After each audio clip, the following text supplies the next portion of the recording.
많은 분들이 다랑아리에 관해 궁금해 하시는데요. 다랑아리가 집안의 재물과 관련이 있다는 것 들어보셨나요? 실제로 수천 집을 방문하며 재문을 비롯해 인테리어 등을 컨설팅해주는 전문가들의 말에 따르면 최근이 3년 사이 부잣집에 다랑아리가 있는 경우가 많다고 합니다. 아무래도 다랑아리가 재물운을 높이는데 도움을 주는 것으로 알려져 있기 때문 아닐까 하는데요. 그만큼 다랑아리는 집안의 금전운을 위해서 절대 빼놓을 수 없는 정말 중요한 역할을 하고 있지요. 그런데 풍수에 따르면 다랑아리를 둔다고 해서 재물이 그냥 들어오지는 않는다고 하는데요. 아무 항아리나 아무 자리에 그냥 두면 되는 것은 아니지요. 자칫 잘못 두면 집안에 온갖 불운을 부를 수 있고 내 소중한 가족들의 금전운까지 모두 사라지게 만들 수 있습니다. 오늘은 부자가 되기 위해서 두어야 할 재물운을 부르는 다랑아리의 의미와 필수 조건부터 다랑아리 안에 넣어두면 좋은 것들, 그리고 집안에 절대 두면 안 되는 위치와 꼭 피해야 할 주의점까지 하나하나 전부 알려드리겠습니다. 오늘 영상 꼭 끝까지 시청하셔서 가정의 행복과 재물을 지키시길 바랍니다. 여러분의 구독과 좋아요, 알림 설정은 저에게 아주 큰 힘이 됩니다. 그럼 시작하겠습니다. 다랑아리는 눈처럼 희고 둥근 형태로 보름달을 닮은 백자 항아리입니다. 군더더기 없이 단순하지만 그 안에 깊은 여백과 정서를 담고 있는 한국적인 아름다움의 상징이지요. 겉보기엔 조용하지만 보면 볼수록 마음이 편안해지고 공간의 온기가 스며드는 듯한 느낌이 드는데요. 그래서 오랜 시간 동안 우리 조상님들은 물론 많은 사람들에게 사랑받아 왔습니다. 최근 이 3년 사이 흥미로운 이야기가 하나 있습니다. 부잣집들을 자주 방문하는 사람들에게서 공통적으로 들리는 말인데요. 놀랍게도 부잣집에는 하나같이 다랑아리가 놓여 있었다는 것입니다. 크고 화려한 것도 있었고 작고 아담한 것도 있었지만 형태와 크기에 상관없이 다랑아리는 어김없이 그 공간에 있었지요. 사실 집안의 그림이나 조형물 혹은 소금단지나 쌀통들은 재물운을 위해 놓는 것을 흔히 볼 수 있는데요. 공통적으로 집안에 다랑아리가 있는 것은 놀라운 것이지요. 이런 것을 보면 그저 장식품 중 하나인지 궁금해지는데요. 사실 다랑아리를 놓는 것은 단순히 미적인 이유만은 아닙니다. 풍수적으로도 의미가 깊지요. 그렇다면 왜 요즘 다랑아리가 재물을 높이는 풍수 인테리어 소품으로 주목받고 있을까요?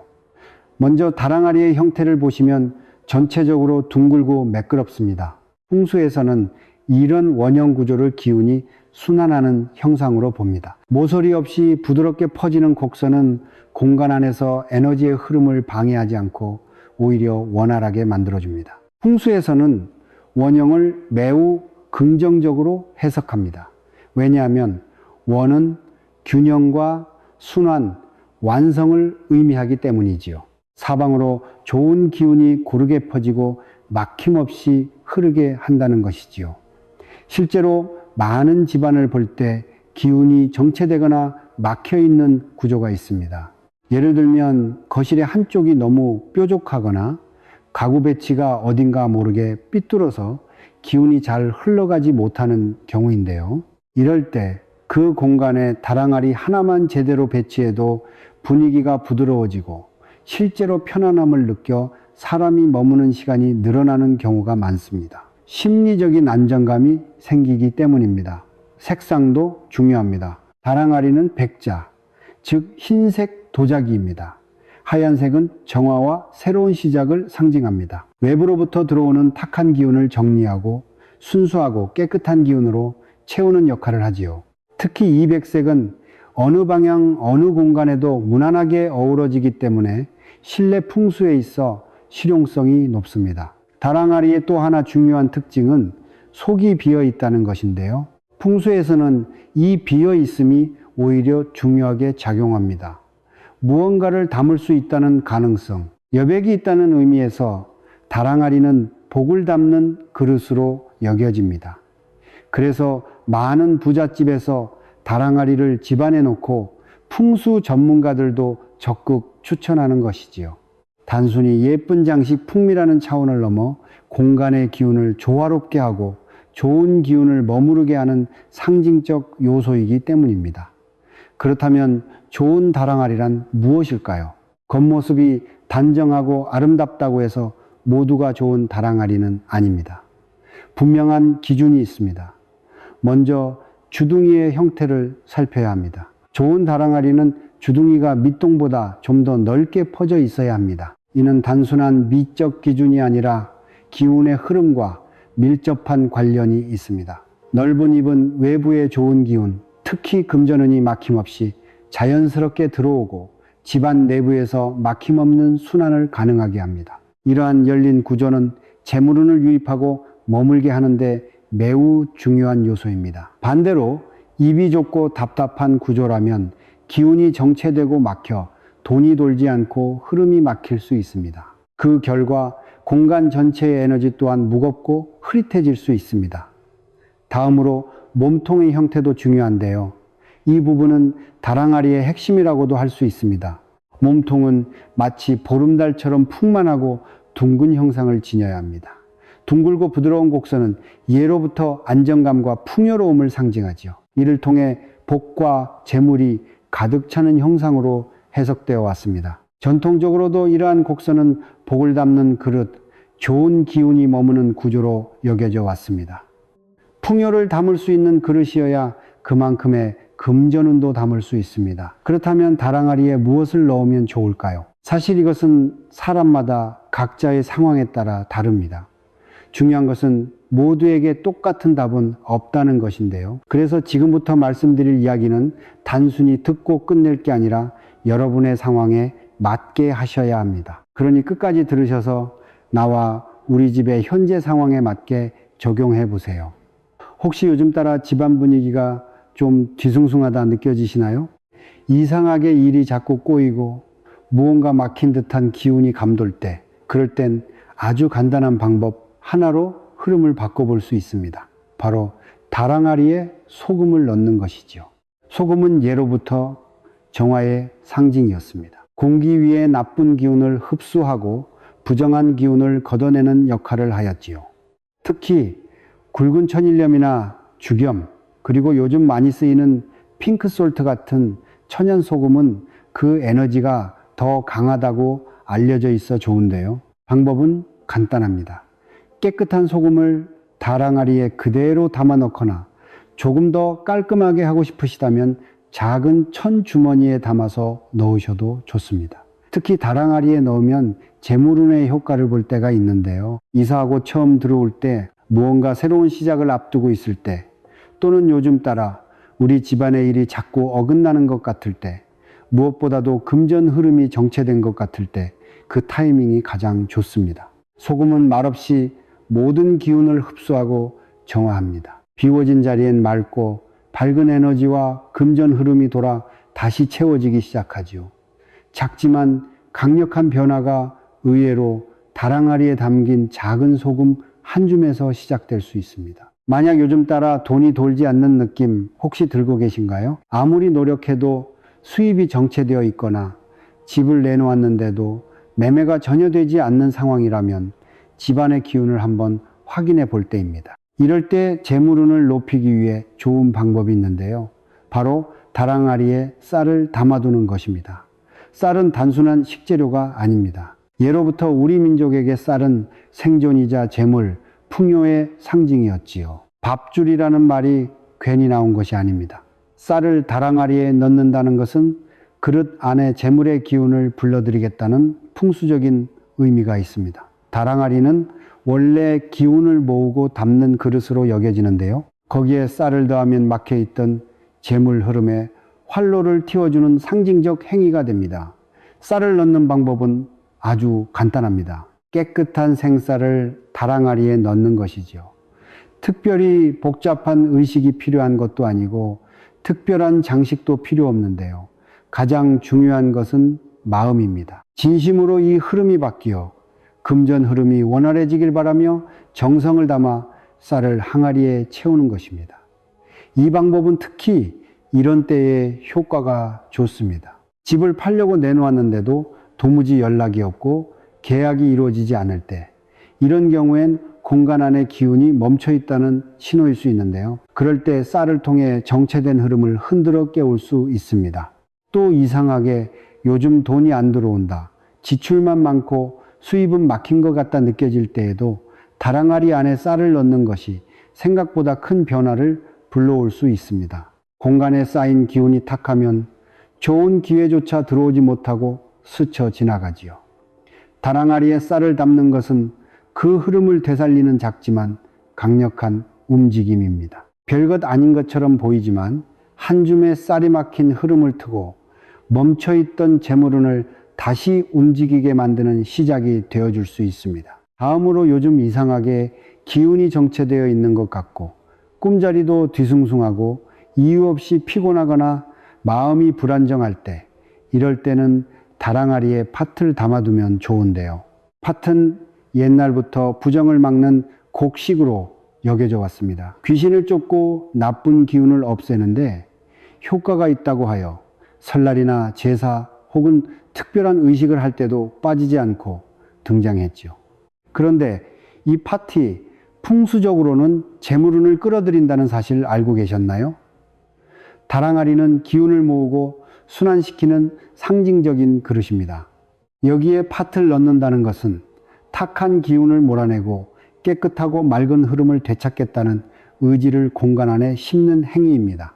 특히 꿈자리가 뒤숭숭하거나 자꾸 잠을 설치는 경우 그것은 단순한 피로가 아니라 공간 에너지 이상 징조일 수 있는데요. 이런 정체된 기운을 걷어내고 싶을 때 팥은 아주 강력한 역할을 해줍니다. 이사를 들어갈 땐 더더욱 좋습니다. 새 집은 말 그대로 텅 빈 기운으로 시작되기 때문에 무엇을 먼저 채워 넣느냐에 따라 그 공간의 분위기와 운이 크게 달라집니다. 이럴 때 팥을 다랑아리에 담아두면 부정한 기운을 막고 재물을 위한 토대를 다지는데 큰 도움이 되지요. 팥은 그 자체로도 훌륭하지만 복주머니나 금색 천주머니에 넣어 항아리에 담는 것도 좋은 방법입니다. 곡식이 가진 생명의 기운과 금색이 가진 부의 상징이 어우러져 더욱 강력한 재물의 기운을 만들어내지요. 거기에 작은 동전을 함께 넣으면 복과 함께 재물을 담는 그릇이라는 의미가 더욱 깊어집니다. 무엇보다 금전 흐름이 돌고 재물운을 원한다면 공간의 기운을 바꾸는 아주 작고 간단한 방법부터 시작해 보세요. 그 중에서도 효과가 좋다고 알려진 방법은 바로 다랑아리에 황금색 동전을 넣는 것입니다. 동전은 단순한 화폐 이상의 의미를 지니고 있는데요. 풍수에서는 동전이 재물의 흐름을 상징하고 금전운뿐 아니라 기의 문을 여는 상징으로도 여겨집니다. 예로부터 많이 쓰였던 전통 동전은 원형에 사각 구멍이 뚫려 있는 고전적인 디자인이지만 요즘에는 이런 모양의 동전을 찾기가 어렵기 때문에 일반 동전으로 대체해도 무방합니다. 중요한 건 어떻게 담느냐, 어떤 마음으로 넣느냐입니다. 특히 풍수에서는 숫자의 기운도 매우 중요하게 여깁니다. 그래서 동전을 무작정 담기보다는 길하다고 여겨지는 숫자에 맞춰 넣는 것이 재물운을 끌어들이는데 더 효과적이라고 하지요. 동전을 3개 넣으면 새로운 기운의 시작을 의미하고 5개는 재정의 균형과 안정을 상징합니다. 6개는 천지의 기운이 조화를 이루어 돕는다는 의미가 담겨 있고 7과 8은 풍수에서 특히 좋은 숫자로 여겨지며 번영과 부를 끌어오는 상징입니다. 10개는 완성과 확장을 의미하여 지금보다 더 큰 도약을 기대할 때 쓰기 좋습니다. 또한 다랑아리는 꼭 크기가 중요하지는 않은데요. 무조건 커야만 의미가 있는 건 아닙니다. 작고 아담한 다랑아리 하나만으로도 집안의 기운을 바꾸고 재물운을 불러들이는데 충분한 역할을 할 수 있습니다. 작은 다랑아리를 활용할 때 그 안에 넣으면 좋은 것이 바로 계피입니다. 계피는 예로부터 재물과 따뜻한 에너지의 상징으로 여겨져 왔습니다. 은은하고 부드러운 향은 공간을 편안하게 만들고 사람의 마음도 자연스럽게 풀리게 하지요. 풍수에서는 좋은 향기를 내는 것 자체가 공간의 탁한 기운을 정화하고 좋은 운을 끌어들이는 방법으로 여겨집니다. 특히 시나몬 특유의 달콤한 향은 긴장감을 풀어주고 따뜻한 기운을 퍼뜨리기 때문에 집안의 분위기를 부드럽고 안정적으로 만들어줍니다. 이런 향기는 사람뿐 아니라 기운에도 영향을 주지요. 마치 향을 따라 복도 함께 스며드는 듯한 느낌이랄까요? 계피 스틱을 2개에서 3개 정도 곱게 정리해 작은 다랑아리에 담아보세요. 마찬가지로 계피가루를 이용하는 것도 좋습니다. 재물운을 높이고 싶다면 다랑아리를 집안 어디에 두는지가 정말 중요한데요. 풍수에서는 물건의 배치가 곧 운의 흐름을 바꾸는 힘이라고 말합니다. 특히 다랑아리처럼 비움과 채움을 상징하는 그릇은 잘만 활용하면 집안의 기운 자체를 다르게 만들 수 있지요. 하지만 위치에 따라 오히려 재물운이나 복이 빠져나가는 부작용을 일으킬 수 있기 때문에 주의가 필요합니다. 우선 다랑아리를 현관 정면에 두는 것은 좋지 않습니다. 현관은 외부의 기운이 집안으로 들어오는 입구이자 통로인데요. 정면 자리에 다랑아리를 놓게 되면 외부에서 들어오는 좋은 기운이 다랑아리는 때인데 다랑아리에 의해 반사되어 집안으로 들어오지 못하고 다시 빠져나가게 됩니다. 화장실 앞에 두는 것 역시 다랑아리를 놓기에 부적절한 위치입니다. 화장실은 집안에서 가장 음습하고 탁한 기운이 모이는 공간인데요. 이 앞에 두게 되면 지나갈 때에도 불편할 수 있으며 제 역할을 다하지 못할 수 있습니다. 다랑아리에 모인 맑고 정제된 기운도 오염되기 쉬운데요. 이로 인해 건강운이 저하되거나 가족 간의 갈등 혹은 재물의 흐름에 부정적인 영향이 생길 수 있습니다. 무엇보다 싱크대나 가스레인지 근처도 좋지 않습니다. 이 공간은 불의 기운과 물의 기운이 충돌하는 곳으로 다랑아리의 안정적인 토의 기운과 상극입니다. 이런 곳에 두면 다랑아리가 가진 조화와 안정의 성질이 흐트러져 오히려 가정한 감정 기복이나 재물의 불안정으로 이어질 수 있습니다. 또한 창문 바로 앞, 특히 남향이나 서양 창문 앞도 피해야 합니다. 창문은 기운이 빠져나가는 출구 역할을 하기 때문에 다랑아리가 그 기운을 제대로 머금지도 못하고 그대로 흘려보내게 됩니다. 특히 이러한 위치는 재물운이 머무르지 못하고 쉽게 유출되는 곳으로 놓치면 안 되는 기회나 금전적 손실로 이어질 수 있습니다. 반대로 재물운과 번영운을 위해 다랑아리를 두기에 좋은 위치는 거실의 벽면 혹은 서재처럼 조용하고 안정된 공간입니다. 이런 위치는 지혜와 재물을 상징하는 곳이며 다랑아리의 기운이 부드럽게 퍼지면서 공간 전체에 맑은 에너지를 전해줄 수 있습니다. 또한 간접 조명이 드는 선반 위에 놓는 것도 다랑아리의 곡선과 색을 더욱 돋보이게 하면서 풍수적으로도 좋은 기운을 끌어오는 방법입니다. 다랑아리를 집안에 들였다고 해서 무조건 좋은 일이 생기는 건 아닙니다. 오히려 어떻게 다루느냐에 따라 기운이 좋아질 수도 흐려질 수도 있다는 것 꼭 기억하세요. 다랑아리는 복을 담는 그릇이자 기운이 머무는 그릇으로 여겨집니다. 그렇기 때문에 잘못 놓거나 잘못 관리하면 복이 담기기는커녕 기운이 새어나갈 수도 있습니다. 무엇보다 다랑아리는 깨끗하게 유지해야 합니다. 항아리 표면에 먼지가 쌓이거나 손때로 얼룩져 있으면 그 안에 머무는 기운 역시 흐려집니다. 깨진 다랑아리를 그대로 두는 것 역시 절대 안 됩니다. 금이 가거나 깨진 그릇을 그대로 사용하는 것은 좋지 않은데요. 그 이유는 단순합니다. 재물운이 쌓이는 그릇이 아니라 오히려 있던 금전도 빠져나가는 틈이 되어버리기 때문이지요. 다랑아리가 깨졌다면 아무리 아깝고 예뻐도 미련을 두지 마세요. 이미 역할을 다한 그릇입니다. 과감히 버리는 것이 복을 지키는 길입니다.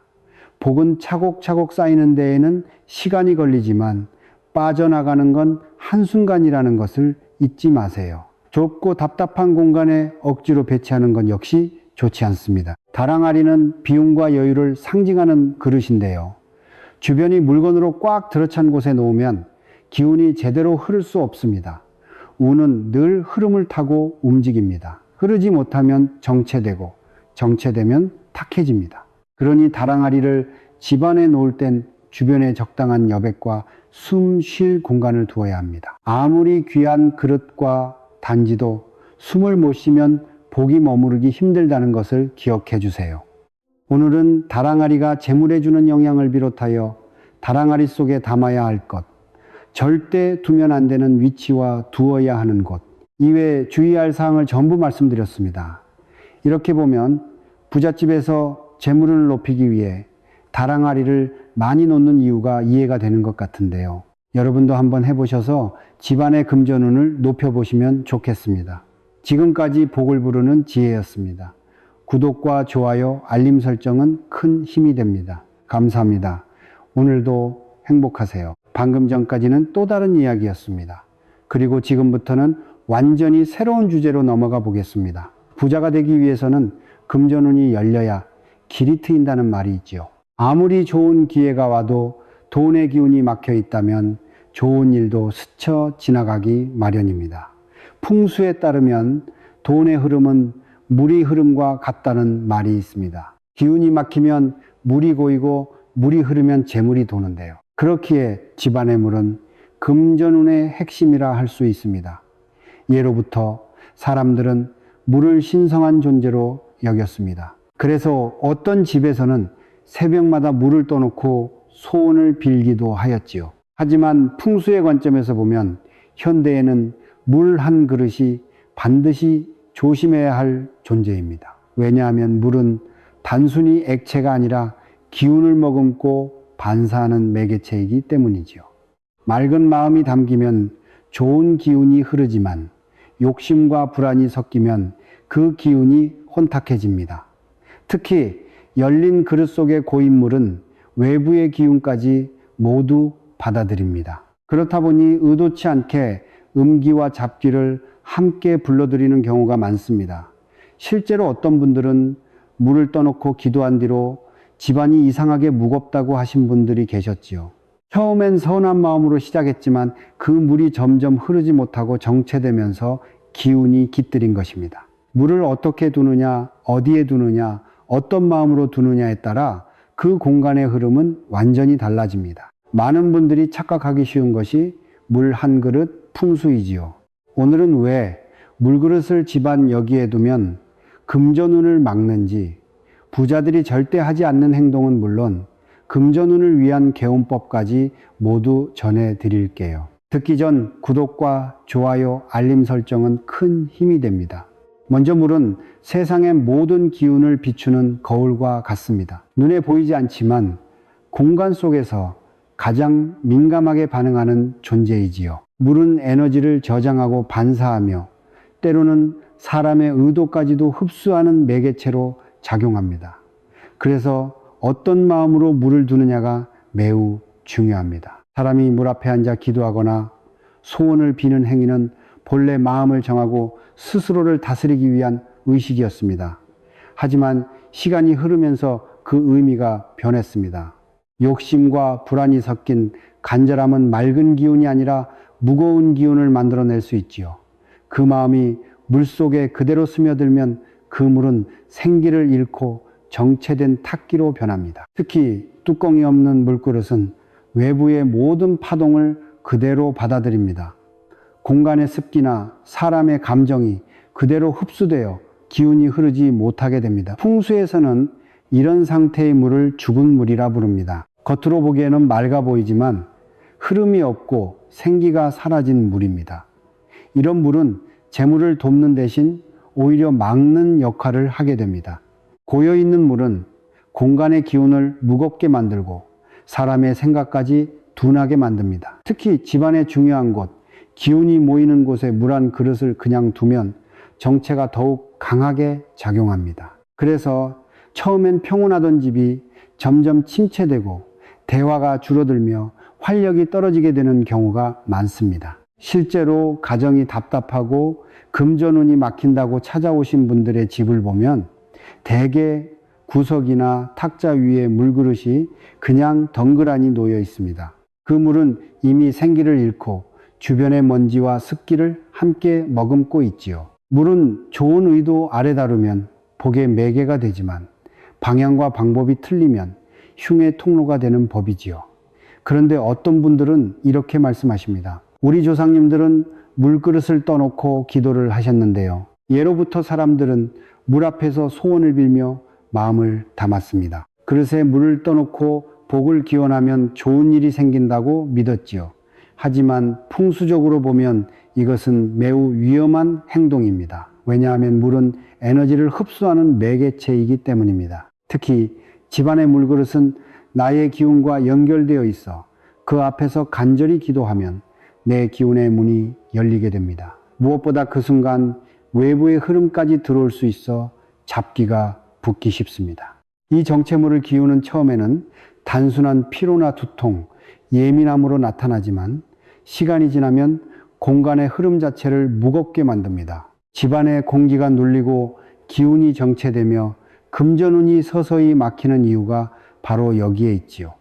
물론 기도를 드리는 행위 자체가 잘못된 것은 아닙니다. 문제는 그 장소입니다. 집은 나의 사적인 기운이 머무는 곳이라 그냥 열어두면 그만큼 외부의 기운이 쉽게 스며듭니다. 그래서 옛날 사람들도 집안에서 소원을 빌기보다는 절이나 성당, 교회로 발걸음을 옮겼습니다. 그곳은 정화된 공간으로 많은 사람의 기운이 함께 순환하며 머무는 자리입니다. 즉, 기운이 안정되어 있기 때문에 개인의 소망을 올려도 잡귀가 함께하지 않습니다. 이런 장소에서의 기도는 마음을 밝히고 기운을 맑게 하는 올바른 흐름이지요. 반면 집안에서 물그릇 앞에 앉아 오래 기도하면 금전의 문이 닫히게 됩니다. 그 기운이 집 전체를 눌러 돈이 들어오기도 전에 빠져나가게 되는데요. 기도는 간절함이 아니라 방법의 문제입니다. 방법이 막히면 아무리 진심이라도 복이 머물지 못합니다. 부자들은 물을 떠놓고 마냥 기도하지 않고 흐름을 만들어 복을 부릅니다. 기도는 바깥에서 흐름은 집안에서 만드는 것이지요. 그리고 두 가지가 함께 움직일 때 비로소 금전운의 문이 열립니다. 물그릇이 위험한 이유는 단지 그 안에 물이 고여 있기 때문만은 아닙니다. 잘못된 위치에 두지 않는 것이 훨씬 더 중요한데요. 같은 물이라도 자리를 잘못 잡으면 그 공간의 흐름 전체가 막히게 됩니다. 풍수에서 공간은 하나의 생명체와 같아서 각 방향마다 역할이 다릅니다. 그런데 물은 그 흐름을 바꾸는 힘이 강하기 때문에 잘못된 곳에 두면 곧장 영향을 주지요. 물을 떠놓은 그릇을 그냥 두면 절대 안 되는 곳은 바로 침실입니다. 침실은 사람의 기운이 쉬는 자리이며 불필요한 자극이 없어야 합니다. 그런데 이곳에 물그릇을 그냥 두고 기도하면 수기의 냉기가 머리와 몸으로 스며듭니다. 자는 동안 몸의 기운은 안정돼야 하는데 물의 파동이 그 안정감을 흔들어 놓습니다. 밤마다 피로가 쌓이고 수면의 질이 떨어지면 자연스럽게 금전운은 약해집니다. 몸의 에너지가 약해지면 재물의 흐름 역시 막히는 것이 풍수의 기본 원리이지요. 물을 떠놓은 그릇을 방치하면 안 되는 곳에는 현관도 있지요. 현관은 외부의 기운이 처음 들어오는 입구입니다. 이 자리에 방치된 물그릇을 두면 기운이 머물기도 전에 빠져나가 버립니다. 흐름이 일정하지 않아 재물이 집 안으로 들어오지 못하고 문 앞에서 흩어지게 됩니다. 특히 현관 바깥쪽이나 신발장 위에 물이 가득 담긴 그릇을 그냥 두고 소원을 비는 것은 금전운을 새어나가게 만드는 대표적인 구조입니다. 그것은 기운이 정화되는 자리이기 때문에 재물운을 붙잡을 수 없습니다. 거실 중앙 역시 반드시 피하는 것이 좋습니다. 운이 다 나갑니다. 무엇보다 거실은 집안의 중심으로 모든 기운이 모이는 곳입니다. 그런데 이곳에 물그릇을 두면 중심의 흐름이 끊어지고 무게중심이 흔들리지요. 집안 분위기가 침체되고 대화가 줄며 사람 사이의 활력도 약해집니다. 결국 중심의 기운이 흐트러지면 재물운 뿐만 아니라 가정의 전반적인 운까지 함께 내려앉습니다.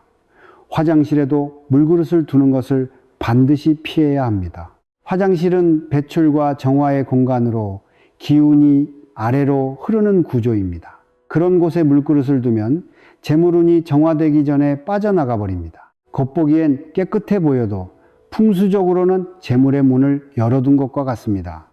특히 세면대나 변기 옆은 물의 흐름이 너무 강해서 금전운이 붙지 않고 전부 흘러나가지요. 또한 화장실이라는 공간 자체가 음의 기운이 가득하고 물의 기운이 가득한 곳이기 때문에 이곳에 물을 두는 것은 좋지 않습니다. 방치된 물그릇은 금전이 더 빠르게 새어나가도록 만들고 중심의 균형을 깨트립니다. 결국 물은 재물을 상징하지만 흐르지 않으면 오히려 재물을 흐트러뜨리는 존재가 됩니다. 그래서 부자들은 물을 그릇에 담아두고 기도하지 않습니다. 재물은 멈춘 곳에서 자라지 않습니다. 흐르는 공간에만 머무릅니다.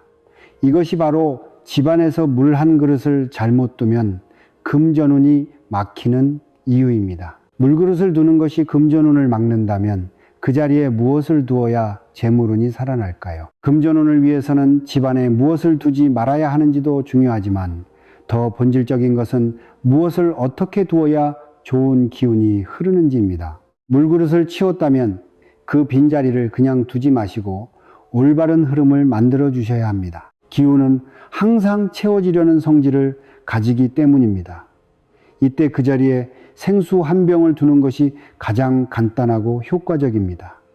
생수는 외부의 혼탁한 에너지를 막고 안에서 맑은 파동을 유지합니다. 특히 거실의 동쪽이나 현관 안쪽, 좌측 혹은 주방의 귀퉁이는 재물운이 모이는 방향으로 알려져 있습니다. 이 자리에 생수를 두면 그물은 흐름의 상징이 되어 돈의 순환을 돕습니다. 하지만 장식처럼 두기보다 자연스럽게 두는 것이 좋습니다.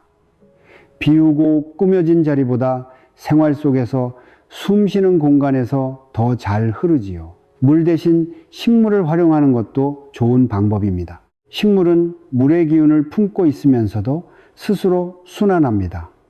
뿌리로 흡수하고 잎으로 내보내는 그 과정이 재물의 흐름과 같습니다. 작은 화분 하나라도 햇빛이 드는 창가에 두면 그것은 이미 금전운의 통로가 됩니다. 시든 식물을 그대로 두면 그 자리가 막히고 기운이 약해지기 때문에 반드시 교체해 주셔야 합니다.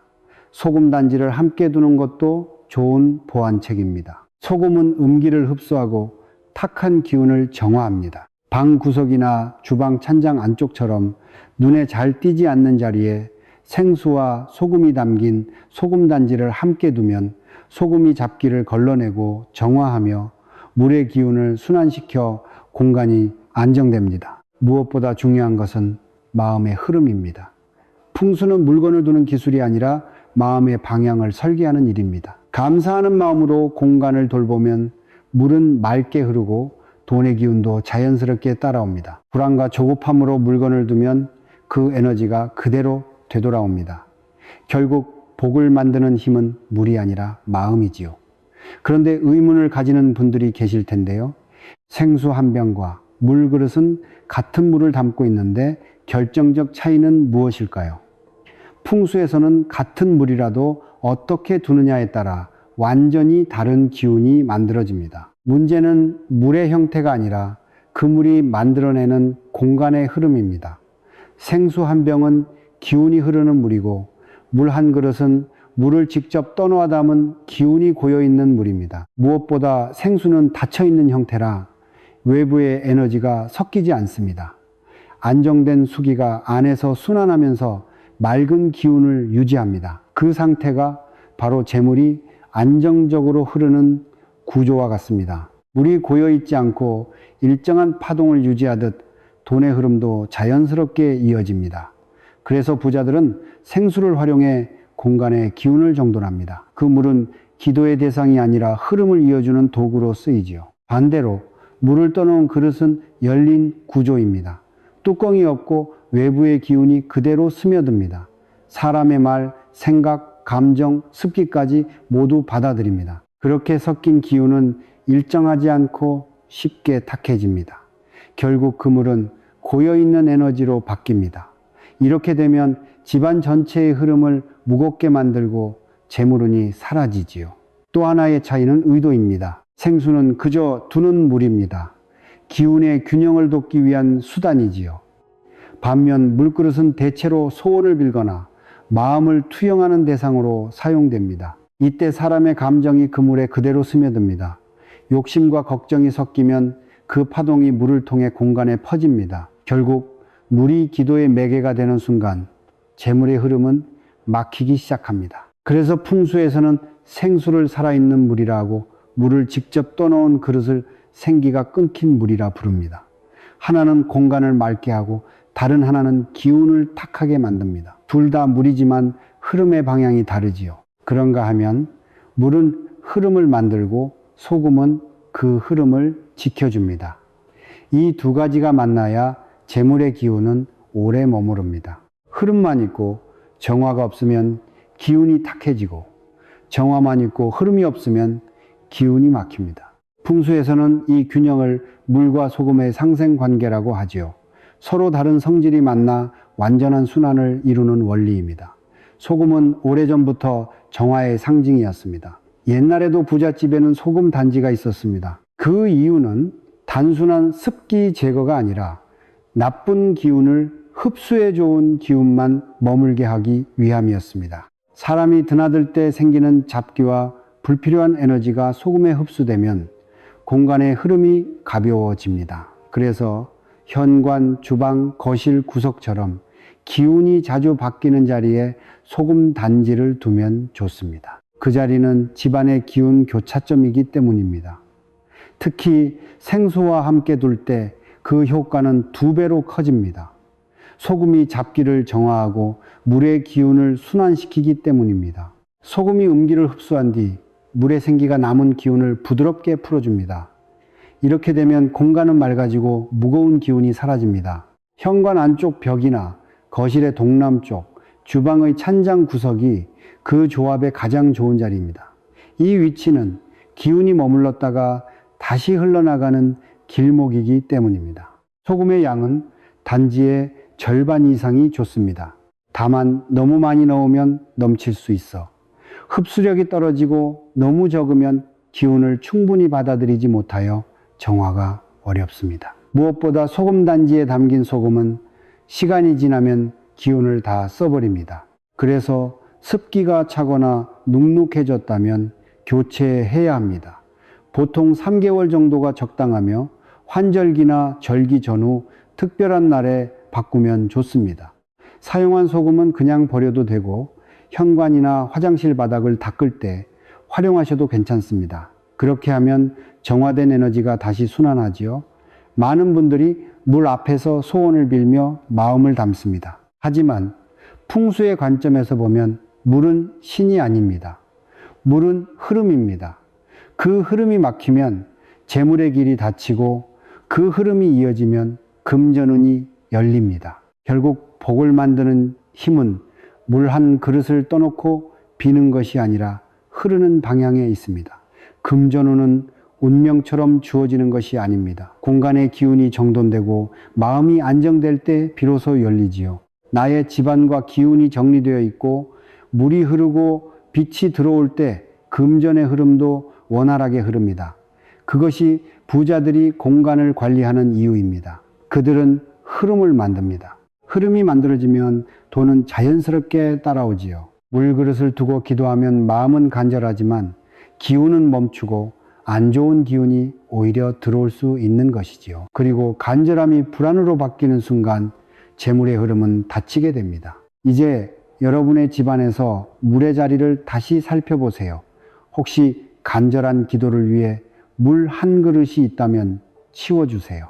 대신 생수 한 병을 좋은 방향에 두고 그 옆에 소금 단지를 함께 두어보는 것 어떨까요? 악한 기운은 거치고 공기가 맑아지며 마음이 한결 가벼워질 것입니다. 그 순간 이미 금전운은 열리고 있습니다. 풍수는 눈에 보이지 않지만 그 변화를 몸으로 느낄 수 있습니다. 공간이 바뀌면 마음이 바뀌고 마음이 바뀌면 흐름이 달라집니다. 그리고 흐름이 달라지면 결국 돈이 들어옵니다. 여러분이 오늘 이 영상을 보게 되신 것 역시 단순한 우연이 아닙니다. 기운은 인연을 통해 전해지고 복은 흐름을 통해 찾아옵니다. 2026년 7월 4일인 오늘 이곳에 마음을 담아 들으신 분들이라면 이미 금전운의 흐름이 열리기 시작한 것입니다. 여러분의 소원을 댓글로 남겨보세요. 그 마음이 기록되는 순간 기운은 방향을 잡을 수 있지요. 그리고 그것이 바로 마음이 현실이 되는 첫걸음입니다. 지금까지 복을 부르는 지혜였습니다. 오늘 영상이 도움되셨다면 이 영상을 소중한 분들께 전해주세요. 기운은 나누면 커지고 복은 순환할 때 더 단단해집니다. 구독과 좋아요, 알림 설정은 복채가 됩니다. 감사합니다. 오늘도 행복하세요.